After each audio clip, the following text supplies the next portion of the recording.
Купуването и продаването на гласове е престъпление.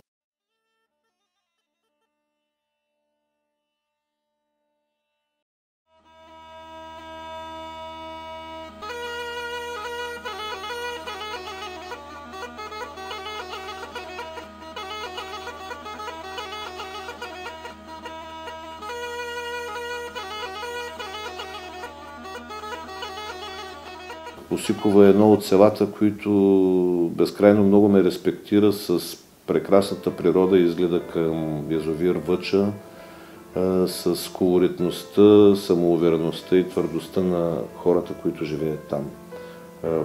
Осиковската ягода направи Девин и региона и самото село Осиково много известни вече в цяла България, да не кажа и в цяла Европа.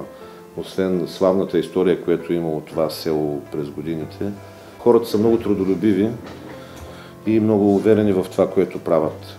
Има още какво да се направи в Осиково. Успяхме да направим така, че безработните и хората, които трябва да се подписват в бюрото по труда, да не пътуват до общинския център до Девин. А всяка седмица от общинския екип и от бюрото по труда всеки месец по 2 пъти посещаваха Осиково и другите населени места, тази услуга да се извършва на место и тя е едно голямо облегчение за населението.